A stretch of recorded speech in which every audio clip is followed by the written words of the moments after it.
Uh-oh, guys. We're about to start a unit on football, which means you are going to have lots of football vocabulary that you're going to need to know in order to understand the article that we're going to read.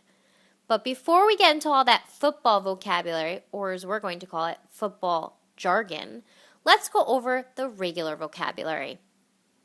So my friend is here to help us a little bit with our vocabulary. He first wants you to talk about what is a part of speech. So go ahead and do me a favor, and on your vocabulary sheets on the very, very top where you have some space, write down the definition of part of speech.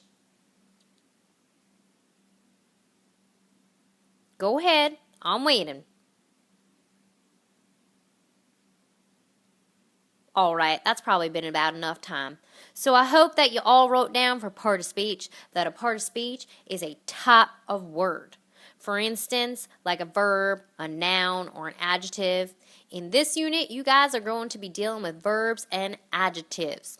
Take a second and write down the definition of the word verb and the definition of the word adjective.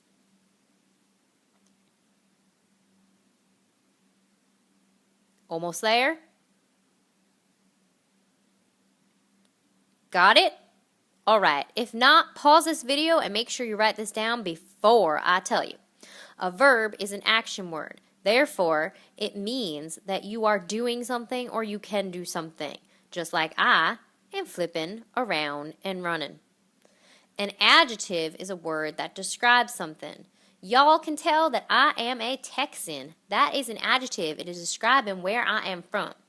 I'm also wearing a blue shirt. That's an adjective. My helmet is yellow. That's an adjective. And I'm pretty muscular. That's an adjective. All describing words. Ah, I got it. Those are some pretty easy words. I need you to help me with the more difficult ones now. No problem. This first word here is going to be a verb. That means it's an adjective, a verb, which means that it's an action word, which means that it's something that we can do. So the word is intercepts.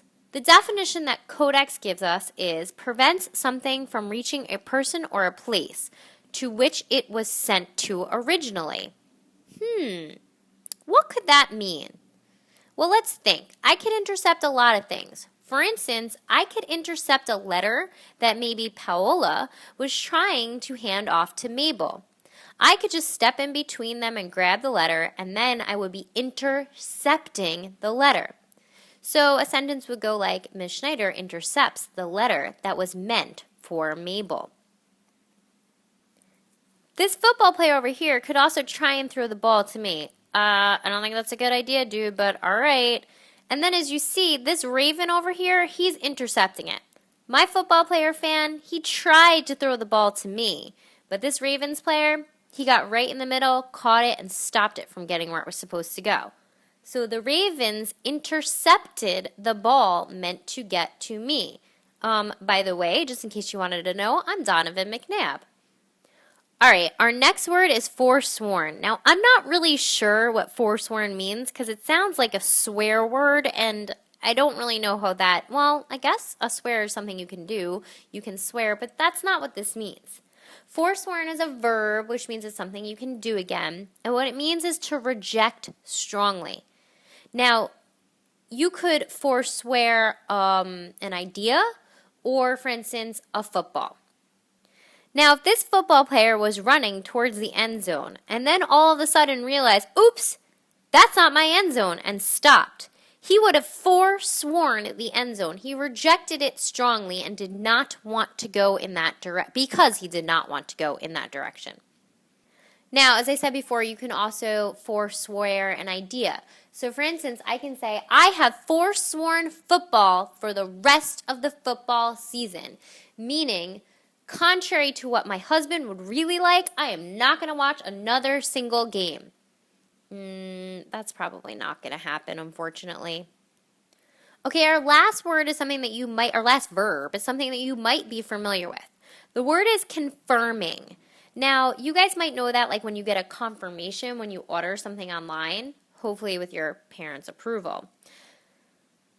Now, confirming means showing or making sure that something is true or correct. So, for instance, Do we have class today? I'm not sure. Let me ask Mr. Haley. Mr. Haley, do we have class? Yes, he confirmed with me that we do. Mr. Haley was confirming with me that yes, I have music class today.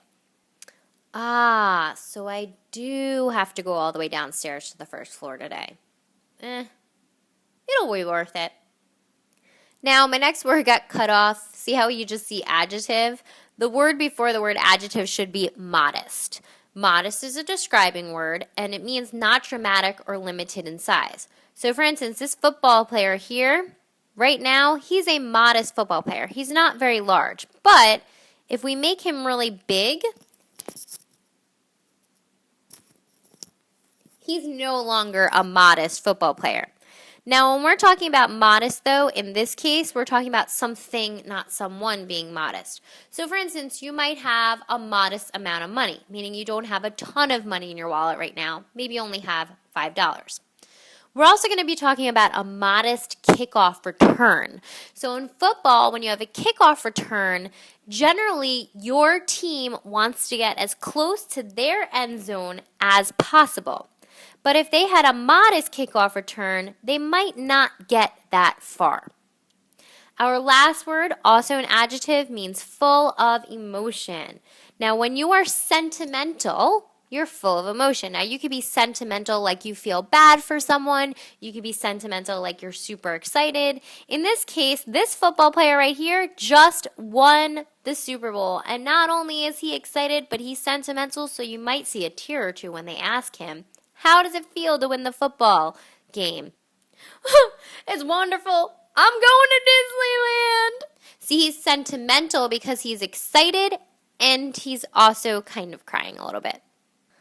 So like when I was really upset when I moved out of my apartment for the first time in 11 years, I almost cried. I guess I was being pretty sentimental. Also, when the football game came on Sunday night and I had to watch it, I also wanted to cry. I guess I was being sentimental then. Or maybe I just didn't want to watch the football game. So that's it for today. I hope that you guys get this vocabulary because I'm about to give you a ton more vocabulary. We're going to give you some football jargon, but right now I just want you to focus on these verbs and these adjectives. We're going to see them come up in our article that we're going to read, and these are also words that are academic vocabulary words.